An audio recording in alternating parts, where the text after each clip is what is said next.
Information Covid-19. Pourquoi faut-il se laver régulièrement les mains? La Covid-19 est un virus qui peut nous infecter en passant par les yeux, le nez ou la bouche. Le plus souvent, ce contact a lieu par les mains.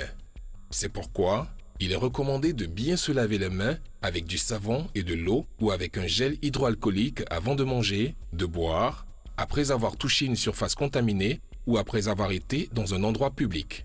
Le lavage régulier des mains est un geste simple pour prévenir la propagation du virus. Protégeons-nous, protégeons les autres. Plus d'informations au 119. Appel gratuit.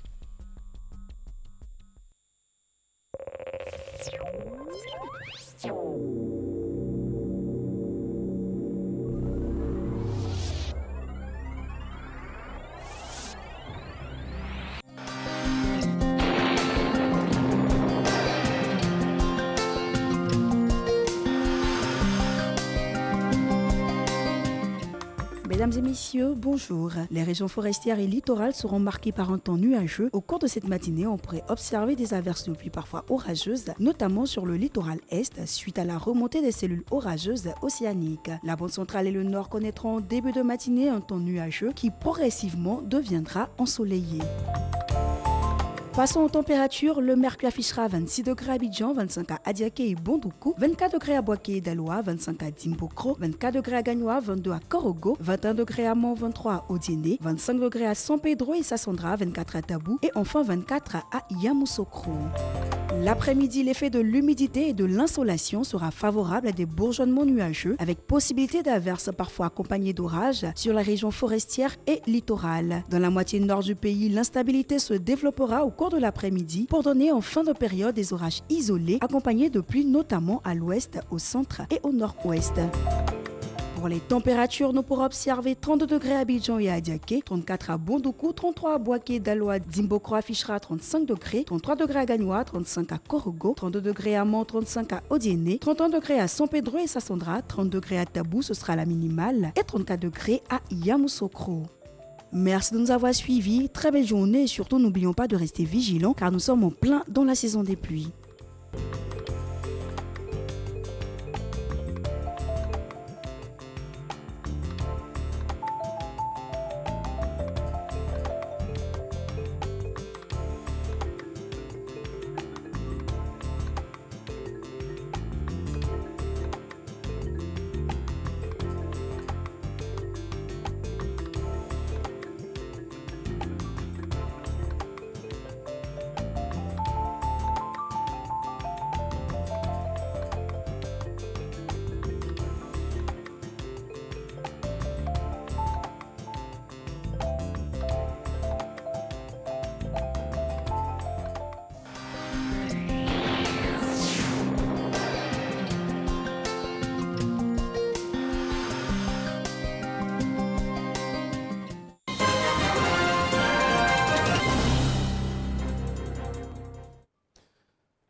Premier point de l'actualité ce jeudi. Bonjour à tous, merci de nous suivre. On démarre avec le Conseil des ministres qui a eu lieu hier au palais présidentiel. Le Conseil a pris un décret pour instituer désormais un contrôle sanitaire des personnes au point d'entrée des frontières terrestres, maritimes, fluviaux, lagunaires, ferroviaires et aéroportuaires. Conformément au règlement sanitaire international, ce décret crée 42 postes de contrôle sanitaire aux différentes frontières. Le Conseil note également des avancées dans le programme social du gouvernement à la fin du premier trimestre 2020, avec notamment l'électrification de 186 localités, le raccordement de 34 545 ménages grâce au fonds Programme électricité pour tous. Révision de la liste électorale. L'opération a démarré hier. Le lancement officiel a eu lieu à l'école William Ponty de Yopougon. Ce recensement électoral va se dérouler du 10 au 24 juin prochain en Côte d'Ivoire et du 13 au 24 juin à l'étranger. Sidonie Davila. La révision de la liste électorale est entrée dans sa phase pratique ce mercredi. Cette visite guidée des autorités avec à sa tête le premier responsable de la commission électorale indépendante, CEI, dans certains bureaux de recensement à l'école William-Ponty de Yopougon est pour s'assurer de l'effectivité de l'opération d'enrôlement. Vous ne devez pas aller au-delà de ce qui vous a été indiqué dans la procédure. Parce que si vous prenez mal le nom sur le formulaire, immédiatement le formulaire est rejeté. Yopougon, la plus grande commune d'Abidjan, qui abrite la cérémonie de lancement officiel du démarrage de l'opération d'enrôlement, concentre plus de 400 000 électeurs. Avec cette faible affluence remarquée dans les centres ce premier jour, le maire assure de son soutien dans les actions de sensibilisation. Le conseil municipal de Yopougon se fait d'ailleurs le devoir républicain d'appuyer votre institution dans toutes les initiatives de sensibilisation et d'encadrement des populations afin que cette opération soit un succès total dans notre commune. Pour le bon déroulement de l'enrôlement, la commission électorale indépendante a mobilisé les moyens humains et matériels. Seule votre inscription sur la liste électorale vous confère la qualité pour faire entendre votre voix et votre choix et accorder ainsi votre suffrage le jour du scrutin. Voici toute l'importance de l'opération de recensement des électeurs que nous lançons ce jour. L'enrôlement en ligne devrait rapporter la preuve qui fonde le changement du lieu de vote. Cette preuve se faisant par la production d'une attestation de résidence, de domicile ou une attestation fiscale. Nous avons conçu à cet effet des documents spécifiques disponibles dans les commissariats, dans les mairies, dans les sous-préfectures et dans les administrations fiscales. Il est bon de préciser que ces documents sont gratuits. Le ministre Sidiki Diakité et Adama Bictogo, directeur exécutif du RHDP, saluent cette opération qui marque une étape importante du processus électoral en Côte d'Ivoire. Nous voudrons en profiter pour encourager tous les Ivoiriens, particulièrement les nouveaux majeurs et ceux disposant des pièces requises pour s'inscrire sur la liste électorale, à justement approcher les centres d'enrôlement pour s'inscrire sur cette liste électorale. C'est l'occasion aussi pour nous, les hommes politiques, qui sommes en premier concernés par ce démarrage donc, de l'inscription sur le fichier électoral, appeler tous les militants du RHDP à s'inscrire massivement, à occuper le terrain, à aller dans tous les hameaux, dans tous les quartiers, toutes les communes, pour mobiliser, sensibiliser. La CEI compte pour sa part intensifier sa sensibilisation sur le terrain pour toucher le maximum de personnes concernées par cette opération. Le pays compte 10 848 centres d'enrôlement repartis sur toute l'étendue du territoire national. Leur ouverture s'est faite ce mercredi et ils le resteront pendant 15 jours. La Côte d'Ivoire a franchi la barre des 4000 cas confirmés de coronavirus avec 186 nouvelles contaminations hier, 129 patients guéris et 3 nouveaux décès. Le point du ministère de la Santé et de l'Hygiène publique. Le ministère de la Santé et de l'Hygiène publique a enregistré ce jour, mercredi 10 juin 2020, 186 nouveaux cas de Covid-19 sur 612 échantillons prélevés, soit 30,4% de cas positifs, 129 guéris et 3 décès. Nous avons déploré ce jour 3 décès au service des maladies infectieuses et tropicales du CHU de Treichville. Le premier est un patient de 22 ans, obèse. Le second est un patient de 47 ans avec une obésité morbide et un troisième de 62 ans, transplanté rénal et diabétique. Le ministre de la Santé et de l'Hygiène publique présente ses condoléances aux familles éplorées. À la date du 10 juin 2020, la Côte d'Ivoire compte donc 4 181 cas confirmés, dont 2 174 personnes guéries, 41 décès et 1966 cas actifs. Le nombre total d'échantillons est de 33 476. Le ministre de la Santé et de l'Hygiène publique rappelle que la pandémie n'est pas terminée. Il exhorte les populations à ne pas relâcher les efforts dans le respect des mesures barrières. Ces mesures ont pour objet de vous protéger et de protéger les autres. Le ministre de la Santé et de l'Hygiène publique insiste sur le fait que le respect des dites mesures peut nous permettre de contrôler et de maîtriser la pandémie sur notre sol. Dès l'apparition de signes tels que la toux, la fièvre et les difficultés respiratoires, n'hésitez pas à vous rendre dans un des centres d'accueil et de dépistage Covid-19 ou appeler les numéros gratuits suivants, le 101, le 119, le 125 et le 143. Sur la corniche de Dakar au Sénégal, face à l'océan qui sépare l'Afrique des États-Unis, une cinquantaine de Sénégalais ont posé un genou à terre pendant précisément 8 minutes et 46 secondes, la durée durant laquelle George Floyd, l'Afro-Américain tué le 25 mai par un policier blanc à Minneapolis aux États-Unis, a été maintenu au sol avant de succomber.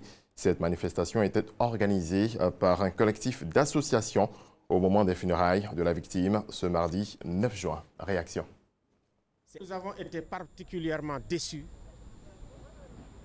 de voir que nos dirigeants n'ont pas pu même faire un tweet pour manifester leur solidarité aux Noirs américains, qui représentent aussi la 6e région d'Afrique, la diaspora. Les prochains Jeux Olympiques de Tokyo n'auront sûrement pas le faste que les organisateurs avaient initialement prévu. L'événement a été reporté d'1 an en raison de l'épidémie de coronavirus et désormais, le comité d'organisation planche sur des JO plus simples et moins coûteux. Cela va dans le sens des recommandations du patron du comité international olympique, CEO, Thomas Bach. Voilà, c'est tout pour ce 6h30. Merci à toutes et à tous de votre attention. Marco n'est pas loin pour la suite de Matin Bonheur. Absolument. Merci Régis. Bonjour à toutes, bonjour à tous, mesdames et messieurs. Merci d'être avec nous, de nous faire l'honneur et l'amitié d'être en notre compagnie. Nous sommes en direct d'Abidjan sur RTI1, l'une des chaînes les plus actives du paysage audiovisuel de l'Afrique occidentale. On est très très heureux de vous retrouver. C'est notre matinale, c'est toujours comme ça les matins du lundi au vendredi. Et puis on est très heureux comme ça de distiller des infos. Il y a toujours un sujet qui va vous accrocher. En tout cas, c'est notre intention. Dans cette émission, nous aurons le grand plaisir de rencontrer, de discuter avec un homme très heureux. Il préside aux destinées de l'identité digitale de notre maison, la radiodiffusion télévision ivoirienne. Kone Saïfoulaye, directeur de RTI Digital, sera notre invité dans quelques instants. C'est un homme qui a la banane, qui a le sourire en ce moment, avec de très très bons résultats affichés par sa sphère de gestion. Et cela irradie vraiment toute la maison avec de très très bons résultats. On en parlera dans quelques instants. Sachez-le, la RTI est le premier média d'Afrique de l'Ouest selon le classement African Business. Ce sera dans un instant. Et puis également, vous savez que les jeudis, nous avons un penchant pour la santé et robustesse donc du corps, de l'esprit, avec notre très cher docteur Anvo qui viendra nous parler de cancer et diabète. Est-ce qu'il y a une corrélation? En tout cas, il nous dira tout. On espère que vous allez apprêter toutes vos questions. Sinon, comment vous allez? Nous, ça va bien.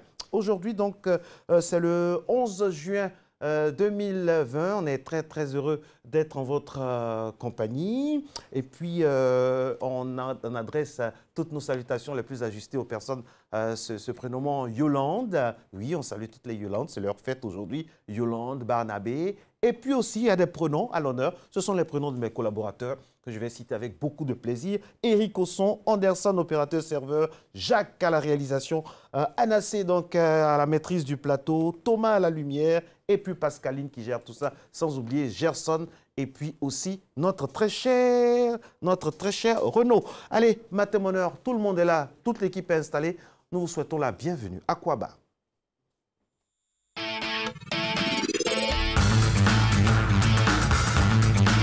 Bonjour, je vous vois à la maison. Quand il toujours pour vous servir. OK? Aujourd'hui, cardio, déplacement et élévation. Élévation des jambes. OK? Élévation complète des deux jambes dans tous les sens. Et après, on aura des exercices de fente. OK? Un cardio et renforcement. Avec bien sûr le sourire. Marche toujours. Petit, petit. Ok. Bouge. Cardio. Toujours. Ok. Bouge toujours. Change. Continue. Reste sur la pointe des pieds. Ok. Et regarde toujours droit devant toi avec le sourire travail. Et change.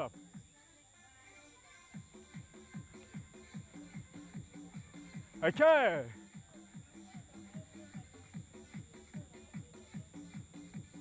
Bouge, change. Ok. Continue de bouger. Les mains antéro-postérieures. Toujours. Inspire, souffle. Devant. Ok. Léger. Tout doucement. Continue. Continue. Continue. On va aller talon-fesse. Bouge. Bouge. Bouge. Bouge.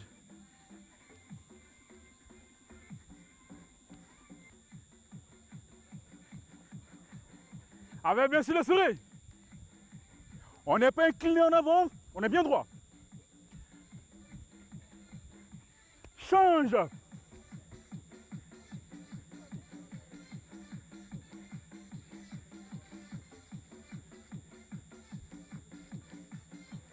Change.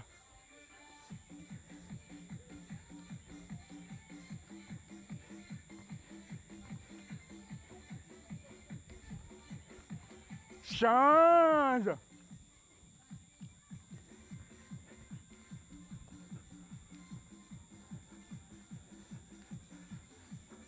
Change. Reste là. On va repartir, hein. Tout doucement.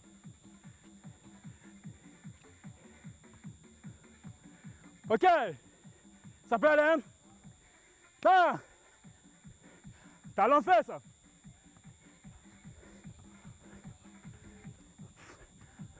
Bouge. Ok. Bouge.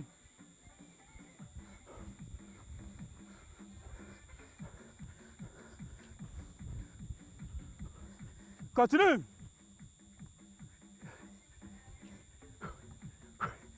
Continue. Ok. Pause, marche.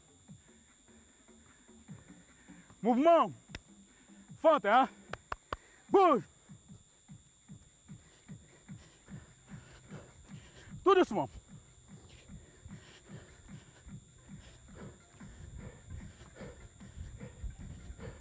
Pause. Allons. Tout doucement d'abord.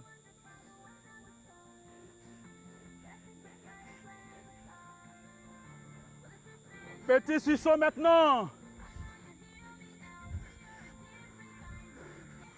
Doucement, reste là. Reste là. On va repartir. On reste encore. 2, 3, 4, go! Bouge. Bouge. Bouge. Bouge. Et pause. Assemble.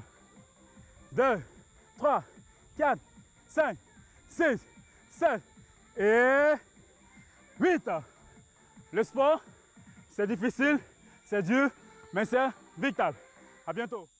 C'est vital, mesdames et messieurs. On espère que vous vous réveillez bien en compagnie d'RTI 1, mesdames et messieurs, du saut du lit donc à l'entrée dans la vie matinale et pour commencer la journée. C'est bien d'avoir chacun sa dose de matin bonheur. Matin bonheur, c'est des infos. Tenez, par exemple, aujourd'hui, nous avons une pensée encore pour ce qui s'est passé aux États-Unis. On a fini avec les obsèques de George Floyd. L'Amérique a été vraiment secouée avec elle. L'effet papillon oblige le monde entier avec ces images qu'on va nous montrer maintenant. Voilà, merci beaucoup, qui montrent la mobilisation. Si les Noirs sont unis contre le Covid, contre la Covid, en prenant des risques comme ça, c'est qu'on peut être unis pour changer le monde.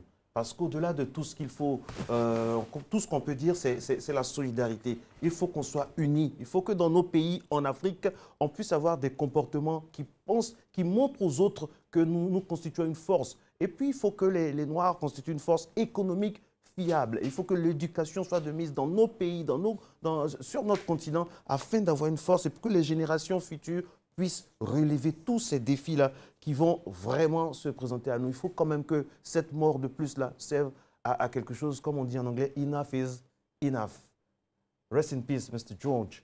Alors, matin mon heure, mesdames et messieurs, c'est aussi des infos au niveau de la santé. Tenez-vous bien, il y a quelques années maintenant, précisément en 2009, l'Organisation mondiale de la santé a déclaré l'état de pandémie mondiale face à la grippe A H1N1. Oui, ça c'était il y a 11 ans et aujourd'hui encore, autre pandémie qui secoue le monde. Et puis en 2010, concernant toujours ces infos, il y avait la Coupe du Monde. C'est la première fois que ça arrivait, mesdames et messieurs, en Afrique, sur la terre d'Afrique, du côté de Johannesburg. Il y avait vraiment de l'émotion. Hein? Le match d'ouverture, bien sûr, Mexique, Afrique du Sud. Et puis pour la petite histoire, le premier but a été marqué par l'enfant de Soweto, Sifue Kabalala, d'un pied gauche magistral dans la lucarne du gardien mexicain. Match terminé au score de 1 but partout. Et puis, dernière petite info, dernier biscuit de cette matinale.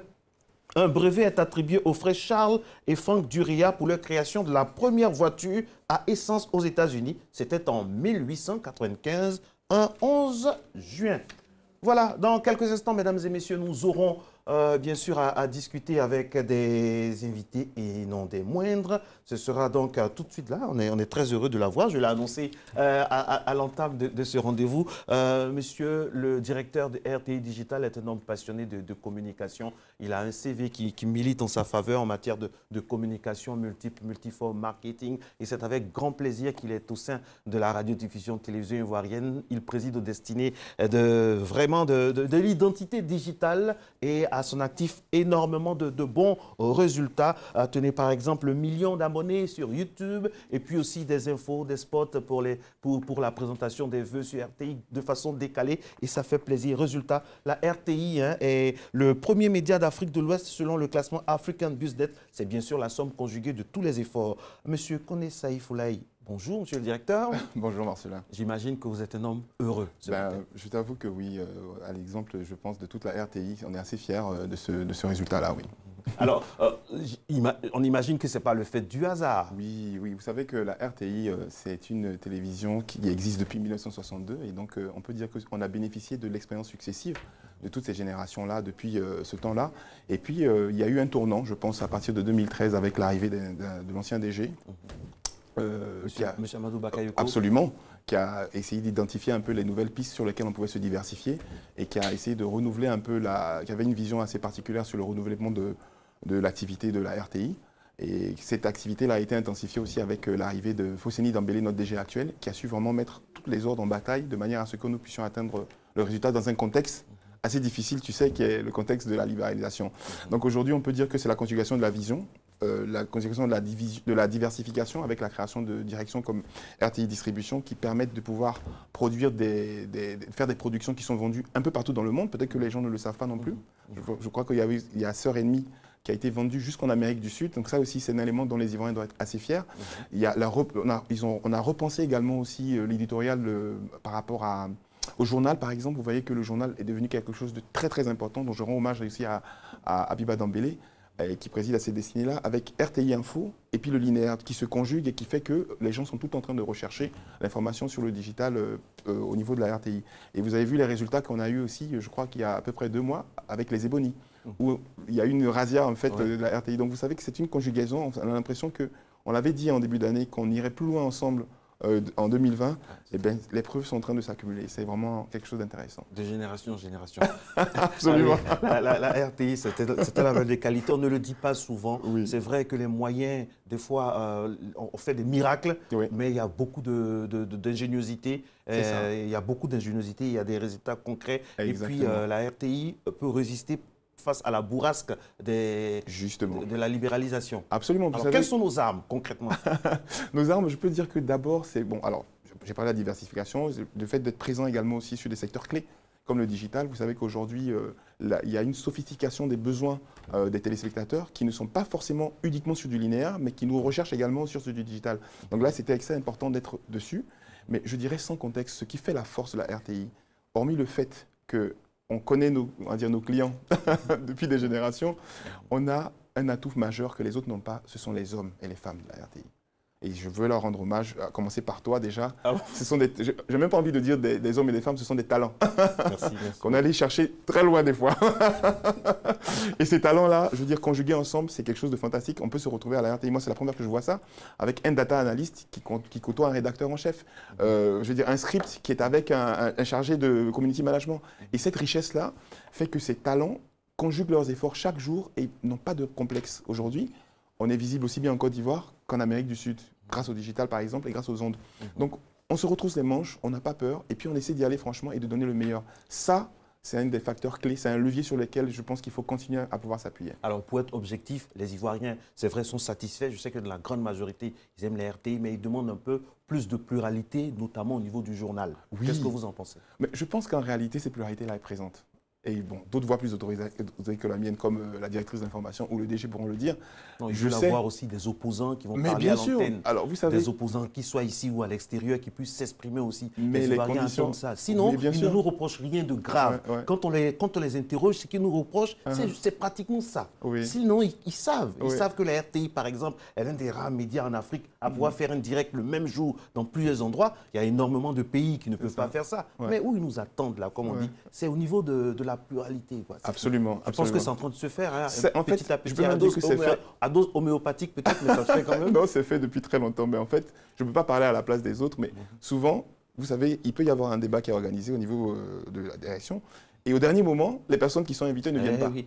Vous voyez, quand c'est comme ça, c'est assez difficile. Donc la RTI, souvent, injustement accusée, mais prend le coup. Vous savez que, en fait, on a compris quelque chose, c'est que quand on aime quelqu'un, on le critique. Donc on reçoit énormément de critiques, mais on se rend compte que c'est parce qu'on nous aime. Et cette étude-là, justement, vous savez, je pense que vous allez me poser la question certainement, c'est pas nous qui l'avons commanditée. C'est une étude indépendante. Absolument. Ça a été fait par Géopol, ça a été publié par African Business Group, qui est basé à Londres, donc on ne les connaît absolument pas. Et ce qui est intéressant, c'est qu'ils ont fait une étude sur les marques qui sont aimées. Et c'est intéressant de voir la RTI citée comme marque. Donc ça veut dire que la construction de cette marque-là est une vraie réalité. Et les Ivoiriens peuvent être fiers de voir leur pays à ce niveau-là. Et à l'heure de tout ce qui est de ce monde digitalisé, les réseaux sociaux, tout ça, c'est vraiment un gros coup pour notre groupe média. Absolument. Et ça nous engage justement à faire preuve de responsabilité, à se retrousser les manches et à maintenir et aller encore plus loin, à nous battre en fait. Alors qu'est-ce que monsieur le directeur général, monsieur Dambélé Fosseni, promet aux téléspectateurs à court, moyen et long terme? Je pense qu'il nous a mis en ordre de bataille et il a réussi à faire sortir le meilleur d'entre nous. Je pense, c'est qu'on puisse donner le meilleur. Parce que c'est ça, en tant que chef d'orchestre, je ne peux pas parler à sa place. Mais ce que je sais, c'est que vraiment, il met en place les conditions afin que chacun, que ce soit les directeurs, que ce soit les agents, que ce soit les cadreurs, toute la famille RTI, qu'on puisse donner le meilleur et qu'on n'ait pas peur. Et qu'au contraire, on va dire quoi, la concurrence soit quelque chose de sain et quelque chose qui nous émule. Donc on l'attend vraiment avec beaucoup d'impatience. On dit que les meilleurs sont à la RTI, mais s'ils sont ailleurs, ils viennent de la RTI. Comment vous faites aussi pour protéger ceux qui sont... Parce qu'à l'occasion de la libéralisation, il y a énormément de pépites à qui on fait les yeux doux. Quand c'est comme ça, comment on fait pour préserver? Parce que les meilleurs, c'est ici. C'est ici. Absolument. C'est ici qu'on va regarder d'abord. Parce que, bon, voilà. Donc, comment vous faites aussi pour les retenir, ces personnes-là? Je ne peux pas parler à la place... Surtout que vous partez chercher très loin, des fois qui sont loin de leur famille, tout ça. Je ne peux pas parler à la place du personne, notre DRH. Mais ce que je sais, c'est que les conditions sont sans cesse créées et qu'on est en train de revoir nos positions pour donner à chaque fois le meilleur. Parce qu'on se rend compte, vous savez, pendant le confinement qui a eu lieu par rapport au Covid, ce sont des agents entiers qui quittaient leur famille dans des couvre-feux afin de venir assurer le service. Ça, c'est peut-être des choses que les Ivoiriens ne savent pas. Donc, le premier élément qui motive, moi ce que j'ai compris en tout cas depuis 2014, je suis rentré dans cette maison-là, il y a un fort sens de l'engagement. Et ça, c'est quelque chose de vraiment incroyable. Les gens qui travaillent à la RTI sont, je dis, des talents, mais ils aiment leur travail, ils aiment leur télé et ils donnent le meilleur. Donc ça ne peut être que reconnu. En tout cas, félicitations à vous aussi pour le travail abattu. Merci. On connaît donc votre abnégation.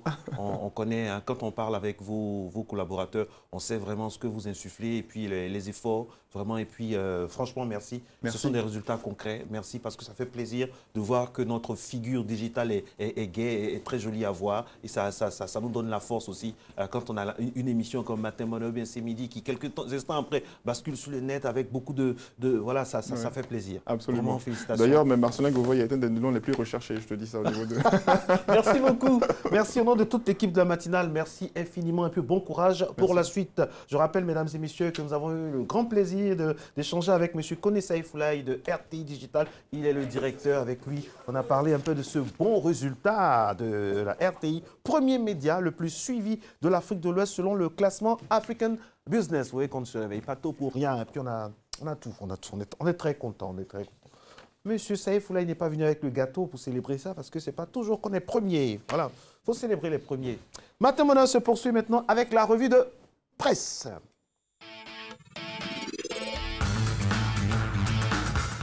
Allez, revue de presse avec notre très cher Renaud. Comment il va, mon Renaud? Je vais super bien. Ah, c'est bien, on a de bons résultats, c'est bien. Oui. Ça fait plaisir, hein?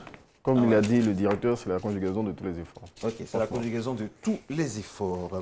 Alors, on va conjuguer maintenant tout ce qui se passe au niveau de la presse locale. L'État de Côte d'Ivoire décaisse plusieurs milliards de francs CFA pour des grands travaux, c'est vrai? Oui, c'est bien cela. Bonjour à tous. C'est l'une des résolutions du Conseil des ministres d'hier. L'État de Côte d'Ivoire va lancer de grands travaux de construction et d'amélioration des infrastructures routières pour permettre une meilleure circulation des biens et des populations. Le gouvernement ivoirien, selon l'expression qui cite le communiqué final de la rencontre d'hier, va bénéficier de l'appui financier de plusieurs bailleurs de fonds internationaux pour ces projets. Programme social du gouvernement 2019-2020, les avancées à mi-parcours ont été présentées hier. L'état d'exécution au 31 mars du PS-Gouv a été présenté au cours du Conseil des ministres d'hier aussi. Il en ressort que cet outil mis en place par l'État de Côte d'Ivoire pour lutter contre la pauvreté et améliorer l'impact social de l'action gouvernementale sur les populations vulnérables a permis d'obtenir des avancées considérables dans les secteurs de l'électricité, de l'eau potable, de la santé et de l'emploi jeune. Plus de détails dans Fraternité Matin. Et puis, présidentielle 2020, ça chauffe au sein des officines politiques. Monsieur Tidiane Thiam rejoint le président Bédié. C'est ce que révèle à sa une le nouveau réveil, annoncé comme probable challenger d'Henri Konan Bédié pour l'investiture du candidat du PDCI pour la présidentielle de 2020. L'ex-patron du Crédit Suisse, selon le nouveau réveil, se rallie au président du PDCI RDA. À en croire le confrère, Tidiane Thiam, qui rentre bientôt à Abidjan, rejoindra le staff de campagne de l'ex-président ivoirien, dont, il faut le rappeler, il a été ministre du Plan de 1998 à 1999. Et puis on reste toujours avec M. Henri Konan Bédié qui a échangé avec le président de la commission électorale indépendante, c'était récemment. C'est ce que révèle le quotidien Le Matin. Le président du PDCI a eu une séance de travail avec Ibrahim Koulibaly Kuibiert sur le processus électoral à venir et sur toutes ses implications. Cette rencontre qui s'est tenue la semaine dernière, selon le confrère, a été facilitée par l'antenne nationale du Programme des Nations Unies pour le développement PNUD. Alors, quelle est cette histoire de radiation de gendarmes dont parle Soir Info? Rassurez-vous, aucun gendarme ne sera radié. Le confrère parle plutôt des situations qui pourraient conduire à la radiation d'un gendarme. Ces situations ont été évoquées hier par le général Apollo Touré à l'occasion de la présentation au drapeau des élèves sous-officiers de première année de la promotion 2019-2021 de l'École nationale de gendarmerie. À cette occasion, selon Soir Info, le commandant de la gendarmerie nationale a invité les nouveaux promus à être de dignes représentants de ce corps d'élite qu'est la gendarmerie. Alors, le concours d'entrée à l'Institut national de formation judiciaire est ouvert. Oui, pour tous ceux qui rêvent de devenir magistrat, greffier ou encore garde pénitentiaire, l'Institut national de formation judiciaire leur ouvre ses portes. Cet établissement de référence lance au titre de l'année 2021 24 concours d'admission dans l'une de ces 4 écoles. Tous les détails de ces concours sont à retrouver dans l'expression de ce jour. Ok. Alors, on referme la revue de presse rapidement, mon très cher Renaud, avec un chiffre. 30 000, c'est le nombre de migrants bloqués en Afrique de l'Ouest du fait de la fermeture des frontières en raison de la pandémie de coronavirus. L'annonce a été faite ce mardi par l'Organisation internationale pour les migrations et c'était à l'occasion de la célébration en Côte d'Ivoire de la première édition de la Journée internationale des frontières. Ok, merci beaucoup Renaud. Merci Marco. Le compte à rebours a commencé, le 21 juin, c'est la fête des Des PA. Il faut le dire, il faut répéter, sinon elles peuvent Elles ont oublier. entendu. Non, elles ont entendu, mais il faut qu'elles réentendent encore. C'est ça. Le 21 juillet, c'est la fête des PA. La fête des pères. C'est bien cela. Avec ce qu'on a fait là pour la fête de mai, il faut vraiment... Allez. La rancune tenace. Non, c'est pas la rancune, c'est l'équité. L'équité. Merci, mesdames et messieurs, d'être à Matin Bonheur. On est très heureux d'être en votre compagnie. On se retrouve tout juste après la pub.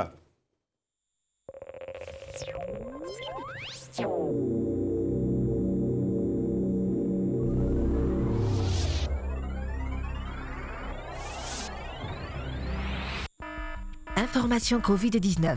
Pourquoi faut-il se laver régulièrement les mains?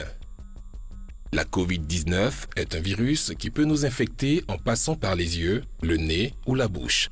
Le plus souvent, ce contact a lieu par les mains. C'est pourquoi il est recommandé de bien se laver les mains avec du savon et de l'eau ou avec un gel hydroalcoolique avant de manger, de boire, après avoir touché une surface contaminée ou après avoir été dans un endroit public. Le lavage régulier des mains est un geste simple pour prévenir la propagation du virus. Protégeons-nous, protégeons les autres. Plus d'informations au 119. Appel gratuit. Retour sur le plateau de la matinale avec la réalisation de Jacques Brou. Jacques Brou qui nous permet maintenant d'être avec notre invité du jeudi. Il est abonné au jeudi depuis bien des mois maintenant. On va finir la saison avec le docteur Yves Blanchard. On finit bientôt la saison, donc vous imaginez que tout le monde est très très heureux. Hein, n'est-ce pas, Pascaline, qui est ma collaboratrice directe avec toute l'équipe. Docteur Enro, bonjour. Bonjour, bonjour. Alors, on va Marcela. parler d'un thème aujourd'hui qui fait froid dans le dos. On va parler de cancer et diabète. Le lien. Je ne savais pas qu'il y avait un lien cancer-diabète. Comment ça se passe? À quel moment il faut s'inquiéter? Quelles sont les précautions à prendre? Comment consulter? Puis comment faire attention? Ce sera juste après ceci.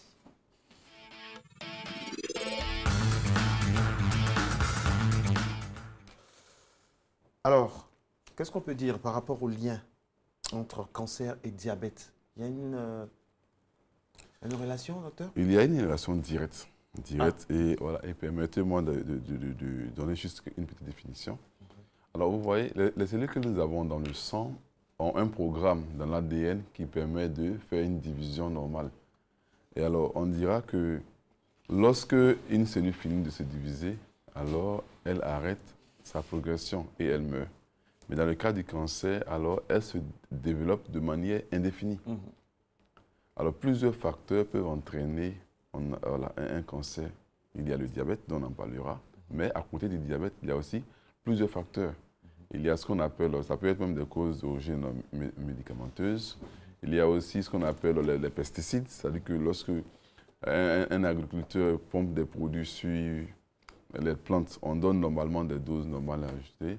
Il y a aussi ce qu'on appelle les toxiques, par exemple les métaux lourds, ou bien aussi, souvent on donne des conseils comme quoi ne mangez pas souvent les arrêts de poisson parce qu'on peut trouver des métaux lourds au niveau des arrêts de poisson. Il y a des causes toxiques, mais il y a aussi aujourd'hui, et c'est pourquoi je suis là ce matin, c'est d'expliquer un peu le lien entre le diabète et puis le cancer. Et effectivement, il existe un lien.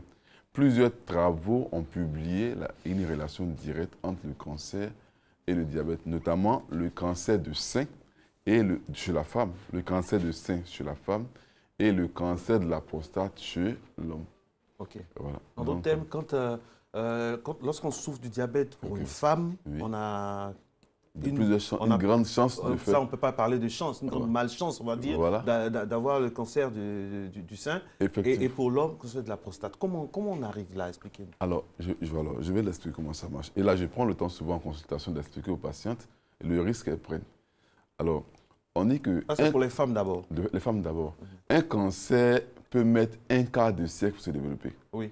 Un cancer peut mettre 25 années pour se développer.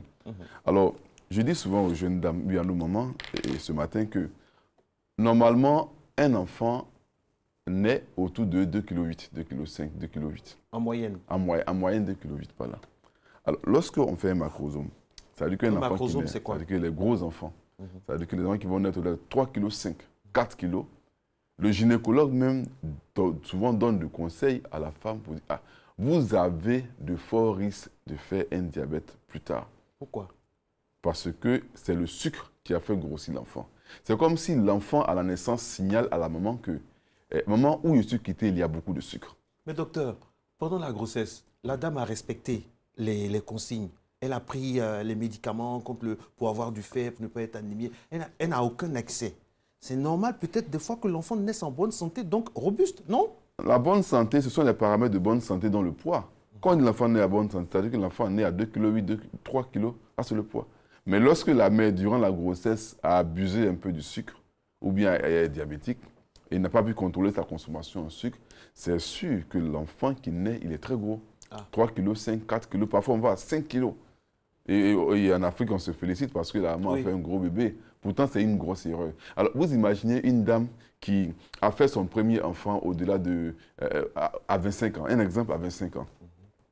Alors, cette dame a fait un gros enfant à 25 ans. Et généralement, les enquêtes que je mène, les travaux que je fais, montrent que cette dame qui a fait ce gros bébé, cet enfant obèse, cette femme-là aura d'abord des problèmes des yeux autour de la trentaine, quarantaine.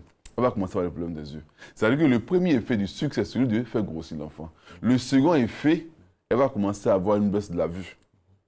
Le troisième effet, le cœur va commencer à avoir des soucis. Voici un peu les remarques que je fais.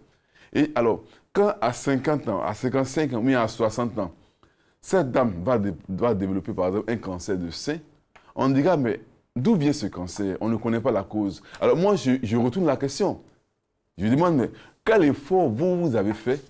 Quel effort avez-vous fait depuis l'âge de 25 ans? Depuis quand vous avez fait le gros bébé, quel effort avez-vous fait depuis 25 ans à 50 ans? C'est-à-dire, pendant ces 25 années, vous n'avez fait aucun effort pour réduire votre consommation en sucre. J'ai dit sur ce plateau que le riz fait 80% de sucre. Et que manger un plat de riz de près de 200-250 grammes le soir revenait à manger près de 25 à 30 carreaux de sucre. Donc une telle personne qui a fait un gros bébé et qui durant les 25 années de sa vie a continué à manger par exemple 5 fruits et légumes, malheureusement cette forte publicité, heureusement que ça a arrêté, et encore, elle continue de manger encore beaucoup de riz le soir. C'est-à-dire que cette personne n'a pas réduit sa consommation en cycle journalier pendant ces 25 années. Alors moi, je dirais que cette dame a entretenu le sucre durant ces 25 années. Durant son quart de siècle, l'enfant a dit, maman, où je suis quitté, il y a beaucoup de sucre parce que l'enfant est né gros. Et vous, durant ces 25 années, vous n'avez pas fait l'effort pour réduire votre consommation en sucre. C'est-à-dire que vous avez laissé le sucre baigner, vous avez laissé vos cellules baigner dans le sucre. Vous voyez, souvent on dit, entre guillemets, les enfants qui mangent beaucoup deviennent un peu bête-bête. C'est un peu comme ça. C'est-à-dire que lorsque une cellule baigne longtemps dans le sucre, elle devient bête-bête. Alors elle se développe. C'est-à-dire qu'il fait des choses qui n'ont pas de sens. Quelqu'un qui est là, qui mange pour finir, il ne réfléchit plus. Donc lorsque une cellule laisse vos cellules dans le sucre pendant des années, alors elle a des comportements, elle a des réactions qui ne sont pas normales. Elle peut se diviser comme elle veut. Une cellule cancéreuse se nourrit de sucre. Il faudra réduire notre consommation en sucre. Donc, je dis souvent aux jeunes dames qu'un cancer met un cas d'essai. Pendant 25 années, vous pouvez entretenir le sucre dans votre sang jusqu'à de sorte que plus tard, vous fassiez un cancer. Et ce n'est pas fortuit. Moi, je connais des jeunes filles que je suis. Certaines ont fait des cancers de sein, mais à l'origine, il y avait un diabète qui a été mal entretenu. Et j'invite les jeunes dames à faire beaucoup attention, surtout celles qui ont eu de gros bébés. C'est qui ont eu leur premier enfant, gros bébé, de faire beaucoup. Docteur, est-ce que ce n'est pas possible de faire des bébés en poids en respectant des consignes sans abuser du sucre? Est-ce que ce n'est pas possible? Ça peut arriver. Alors, ça peut arriver. Est-ce que ce n'est pas possible de porter des lunettes sans avoir des problèmes de diabète, juste parce qu'on a passé la quarantaine? Suivez mon regard. Alors, moi je vais vous dire une chose, Marcelin. Vous voyez, en Côte d'Ivoire, ici, ce qui me plaît, c'est qu'en Côte d'Ivoire, on joue un peu avec tout. On joue avec tout. J'ai eu la chance de croiser un jeune cardiologue qui m'a donné un peu cet exemple-là. Il m'a dit par exemple que, docteur Ambo, quand j'étais jeune, j'étais myope. J'étais myope et je portais des verres. Aujourd'hui, je suis médecin. Il dit aujourd'hui, je suis médecin. Mais la baisse de la vue que je regarde aujourd'hui, que j'observe aujourd'hui, n'a rien à voir avec la myopie que j'avais. On va revenir à ça tout à l'heure. Voilà. Maintenant, on reste avec la femme. Voilà. Avec la femme, là. Donc, est-ce qu'en respectant les... Parce qu'il y a des femmes qui sont très méticuleuses quand elles sont enceintes. Au résultat des courses, elles ont tellement bien respecté tout que le bébé peut sortir avec un surpoids. Est-ce à dire que... Un enfant qui naît gros a quelque chose à voir avec le sucre. Là, je vous assure. Un enfant qui naît gros. Oui, alors lorsque vous dites par exemple que alors, cette dame-là, elle a suivi les conseils, elle a été méticuleuse. Ces conseils, elle les a pris avec qui? C'est un gynécologue, ok. Elle les a pris avec qui? En allant sur le net, elle a pris avec un généraliste. Mais il faut souvent vérifier un peu, est-ce que ces personnes-là ont une spécialité en nutrition? Ok, bon, donc c'est fait. Et l'enfant est né, il est gros. Qu'est-ce qu'elle doit faire? Après, on va passer pour les hommes maintenant. Parce qu'il y a le cancer de la prostate aussi. Alors, qu'est-ce qu'elle fait? Normalement, lorsqu'un enfant naît gros, au-delà de 3,5 kg, on invite la jeune fille à réduire sa consommation en sucre tout au long de sa vie. Très bien. C'est-à-dire que ces personnes, je leur dis, faites attention à votre consommation en sucre du soir. Parce que beaucoup de personnes commettent ces erreurs. Le soir, non, comme je veux faire régime, je ne mange pas, je mange fruits pour dormir. On ne prend pas de fruits le soir, non. Un fruit, c'est du sucre. Le soir, comme je ne veux pas dormir, je ne veux pas manger lourd, alors je bois café sucré pour dormir. Ça ne se fait pas. Mais du lait. Du lait pour dormir, bien du yaourt pour dormir. On ne prend pas du sucre. Et ces personnes qui ont fait ces gros bébés, et en plus qu'elles prennent du sucre, alors elles aggravent leur situation. Elles aggravent la situation. Vous allez voir aujourd'hui, on voit des jeunes filles de 30 ans, de 26 ans, 32 ans qui portent déjà des bébés, qui ont déjà des affections au niveau des yeux. Mais on dit qu'il y a un fort pourcentage de femmes enceintes attirées vers le sucre. Bien sûr, attirées par le sucre. Mais attirées, si on sait qu'on est attiré et qu'on a fait un gros bébé, prenons conscience de notre état déjà, que nous avons déjà un facteur de risque qui est ce que l'enfant est né gros. Voilà, ça c'est un facteur non modifiable. Et ce qu'on peut modifier maintenant, c'est notre comportement alimentaire à partir de ce jour-là. Comment est-ce que je dois me comporter du point de vue nutritionnel? C'est-à-dire à partir de, comme vous le dites toujours ici, ne pas trop manger sucré après 17 h, faire attention à certains aliments. Voilà. Le matin, c'est plus fruits, le soir, c'est légumes. Effectivement, à midi, on mange un repas normal avec une sauce normale. Un quart de pain. Voilà. À midi, on mange un repas normal. Un tiers de pain. Ça, c'est le soir. Le soir. Le soir, voilà. À midi, on mange un repas normal avec une sauce. Et j'invite vraiment ces femmes-là à faire beaucoup attention. Elles ont fait un gros bébé, elles ont déjà un facteur de risque d'un cancer plus tard. Donc, elles doivent faire beaucoup attention. Ok, ça c'était pour les femmes. Malheureusement, on n'a pas assez de temps. On va aller maintenant pour les hommes. On parle aussi pour les hommes de cancer de la prostate. Effectivement. Alors, d'où est-ce que ça vient? Juste avant d'aller... Alors, on peut avoir plusieurs causes. Mais aujourd'hui, comme je dis, il y a une relation directe entre le cancer et le cancer de la prostate. Alors, beaucoup de personnes, le diabète et le cancer de la prostate. Beaucoup de personnes qui ont fait, par exemple, un diabète, un cancer de la prostate autour de la soixantaine, mais lorsqu'on remonte, on remonte un peu des années, quand ils avaient 40 ans, on peut se rendre compte que c'est des personnes qui ont mal géré leur diabète. Soit ils ne savaient pas qu'ils étaient diabétiques. Parce qu'aujourd'hui, rares sont, et les médecins, moi je demande, je dis c'est dommage, à cause des assurances, on ne demande pas l'hémoglobine glyquée systématiquement. Les assurances ne font pas la prévention. L'assurance soigne. Qu'est-ce que vous êtes en train de dire? À cause des assurances? À cause des assurances.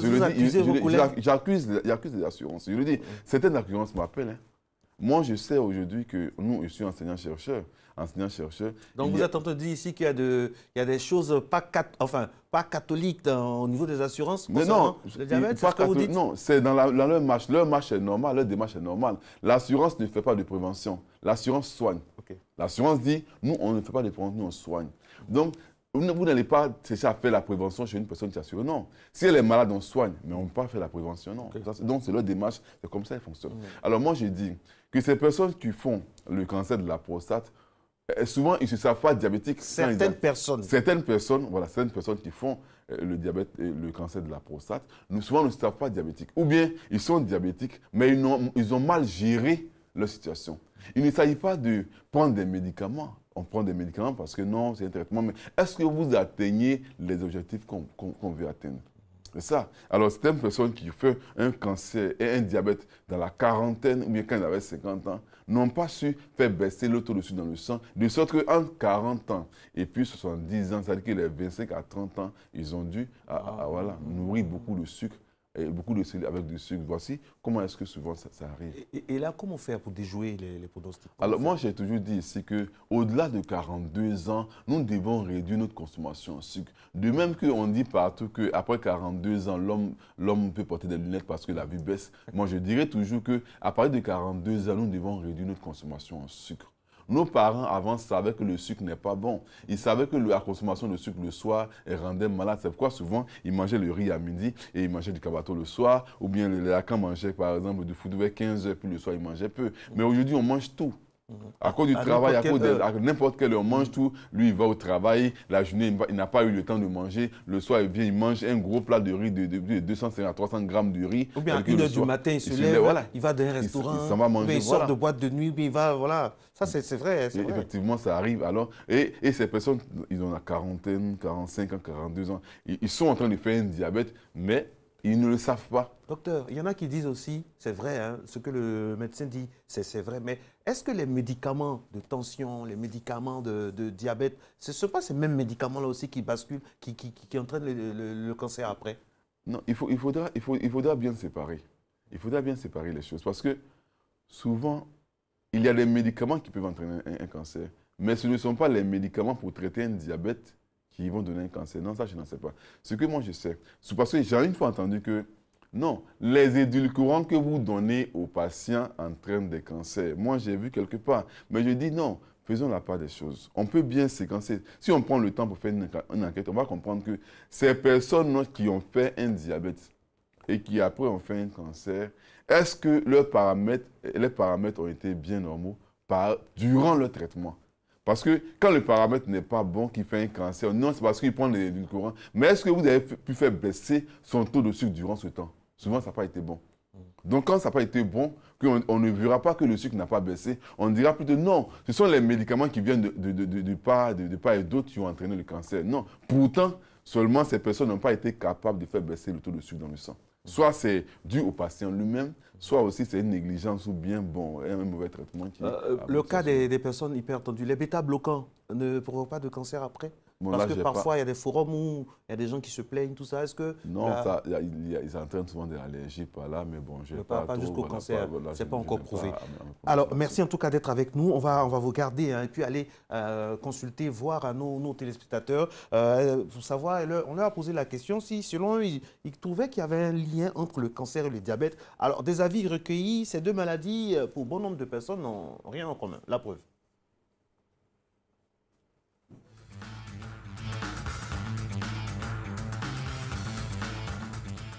Pour moi, il n'y a pas de lien entre le diabète et puis le cancer.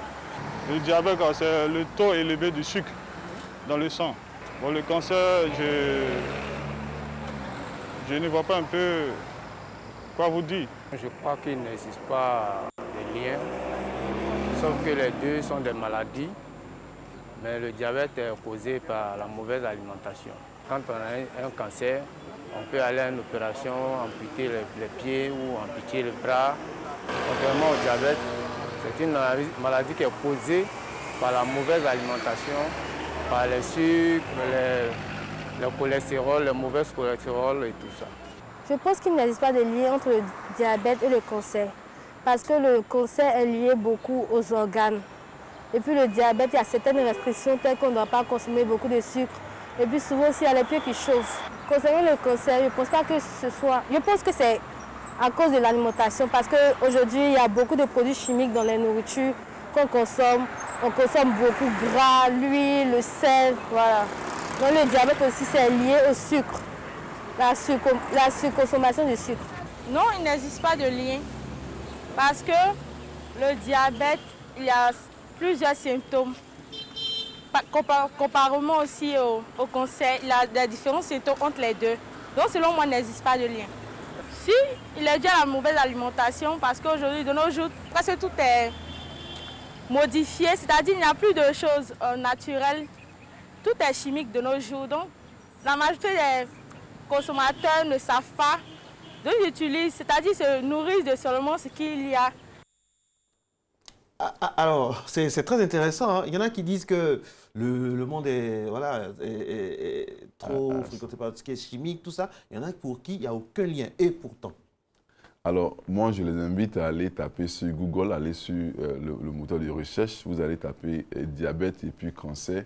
Vous allez voir une relation directe. Il y a plusieurs milliers de publications qui lient directement le cancer. Et puis, effectivement, même ici, quand je vois des personnes qui viennent, qui font un cancer, quand ils racontent un peu leur histoire, on se rend compte que c'est des personnes qui faisaient un diabète depuis un bon nombre d'années. Alors, il faut savoir, docteur, je me permets de vous arrêter. Il faut savoir, il y a des choses que vous dites des fois en offre qui sont très importantes. Il faut les mettre il faut que tout le monde sache. Il y a y a le test de diabète même qu'on fait, la glycémie. Il y a la glycémie qu'on le fait. Il y a l'hémoglobine glyquée, c'est ça? Oui, l'hémoglobine glyquée que l'OMS recommande aux personnes, aux femmes ménopausées de le faire une fois chaque année. Aux personnes à risque aussi de le faire une fois chaque année. Parce que avant, moi j'ai fait une publication cette année qui montre que la relation n'est pas directe entre la glycémie et puis l'hémoglobine glyquée. Quelqu'un peut avoir une glycémie normale, 0,7 normale. Mais lorsqu'on fait l'autre examen, il a 7,6. Il a 7,6 de glycée. C'est-à-dire qu'il est en train de faire un diabète, mais on ne sait pas qu'il fait un diabète. C'est avant, on allait à l'hôpital, on fait des examens, alors le technicien, comme la glycémie est comme ça, il fait un lien direct, donc c'est un diabétique. Quelqu'un peut avoir une glycémie élevée, c'est-à-dire que 1,30, 1,50, bien 2, mais si l'autre examen montre qu'il n'y a rien, la personne n'est pas diabétique. Donc c'est l'autre examen qui confirme. Aujourd'hui, alors les publications, les premiers travaux qui ont été faits en Europe, où les Européens bénéficient pendant plusieurs années des résultats de recherche. En Afrique, la recherche, c'est bien sûr ça, il y a longtemps, mais il faut savoir que les Africains mangent différemment des Blancs. Et ne mangent pas la même chose comme les Blancs le mangent. Africains, nous mangeons quand nous pouvons et si nous pouvons. Donc, c'est-à-dire que nos résultats varient. Nous, on n'a pas les mêmes résultats comme chez les Européens. En Afrique, on peut avoir quelqu'un qui a une glycémie de 0,7, 0,8. Normal, la personne n'a rien. Mais lorsqu'on vérifie l'autre examen, la personne est en train de faire un gros diabète. Et puis, il y a une sédentarité aussi. Ah oui. Non, ça, ce sont des facteurs favorisants. Mais j'invite vraiment les gens à faire beaucoup attention. Parce qu'aujourd'hui, je parle de cancer et il sait de quoi je parle. Il sait de quoi je parle. Beaucoup de personnes, il n'y a pas longtemps, j'ai vu une jeune dame qui fait un diabète, les paramètres n'étaient pratiquement pas bons. Et cette dame-là, quand elle dit qu'elle a 3 furons dans le sein, des furons dans le sein déjà, des furons un peu partout. Ça dit, mais non, c'est comme ça que vous commencez. Vous prenez des médicaments, le diabète. Il ne s'agit pas de prendre des médicaments, mais est-ce que vous atteignez vos résultats? C'est-à-dire que le médecin vous donne un conseil. Pour que vous soyez en bonne santé, ayez un taux de sucre en dessous de 1,26 et un hémoglobine glyquée autour de 6 ou bien 7, autour de 6. Mais vous avez les moyens. Vous allez beau dépenser. Mais est-ce que vous atteignez le résultat? La prise en charge que vous faites là, ce n'est pas les moyens que vous dégagez qui va déterminer, par exemple, votre bien-être. Mais est-ce que vous atteignez le résultat que vous êtes assigné? C'est ça le résultat qu'il faut atteindre. C'est vrai. Voilà, c'est ça. On peut aller faire des examens en Europe, on va un peu partout. Mais est-ce que vous atteignez le résultat? Il faut un suivi. Il faut un suivi. Ça passe par il faudra que la personne... ne laissez pas votre santé dans la main d'un médecin seul. Il faudra que vous soyez impliqué vous-même dans la gestion de votre santé parce que vous êtes le premier responsable de votre santé. Le médecin vient vous aider, mais vous êtes le premier responsable de votre santé. C'est ça. Pas mettre toute sa confiance au médecin ou aux médicaments. On peut leur faire confiance. Je prends les médicaments, ça suffit. Non, il y a une volonté aussi. Il faut faire du sport, il faut marcher, surveiller son alimentation, consulter des spécialistes. Quand on va vers un médecin, on lui fait confiance, on fait un médecin. Mais il faudra que nous participons nous-mêmes à... Le médecin peut vous donner des médicaments, mais si vous mangez mal, si vous ne faites aucune activité sportive, si, vous voyez que voilà. Alors, pour terminer, docteur, les personnes à risque, une femme qui fait un bébé de gros enfants, un homme qui fait déjà un diabète dans la quarantaine, doit faire attention à la prostate autour de 60 ans. Faites beaucoup attention. On dit que pour la prostate, au-delà de 55 ans, 60 ans, on doit faire l'examen, la PSA, mais ces personnes aussi doivent vérifier, est-ce qu'ils ne traînent pas une diabète pendant longtemps? Quels sont les examens de sang qu'on doit faire régulièrement? Quels sont les examens pour pouvoir voir les valeurs, pour pouvoir faire attention? Bon, ça c'est, je le dirais, c'est les médecins qui le disent, mais déjà, il faut dire qu'au niveau de la prostate, pour le contrôler, l'urologue, la PSA. La PSA, c'est l'examen qui permet de vérifier un peu, est-ce qu'on a des risques de faire un cancer. Mais moi, les patients que moi je reçois, en plus de venir à ces examens, je leur demande d'abord, est-ce qu'ils ne font pas aussi, ils font aussi l'autre examen du diabète. L'hémoglobine glyquée, effectivement, voilà. Et pour les femmes aussi, pendant la grossesse, si une femme pendant la grossesse est très attirée par le sucre et qu'on met ça sous le compte du fait que elle est enceinte, comment on fait? Le mari doit se comporter comment? Non, le mari donne des conseils, il suit. Mais si elle fait de gros enfants, docteur, je vous dis, si elle fait de gros enfants et qu'en plus elle commence à avoir des problèmes des yeux, cette dame doit faire beaucoup attention. Elle fait de gros enfants. En plus, elle commence à avoir des problèmes des yeux, elle porte des lunettes. Les deux facteurs, je le dis. À 25 ans, 30 ans, la trentaine. À 25 ans, elle fait de gros enfants. Et quand elle a 35 ans, elle commence à avoir des problèmes de vue. Moi, je dis à ces patientes-là, faites beaucoup attention à votre consommation en sucre. Oui. Le sucre, mesdames et messieurs, tout y est, on ne le dit jamais assez, à consommer avec extrême modération. Et ça, très tôt, hein, depuis l'enfance déjà, il faut avoir ses habitudes face au sucre. Hein, parce que autant pour les hommes que pour les femmes, ça fait énormément de dégâts. On espère que vous avez été édifiés par les explications donc, de notre très cher spécialiste, Dr Envo. Merci. Matin Bonheur vous souhaite une santé robuste. Bonne journée. Merci beaucoup.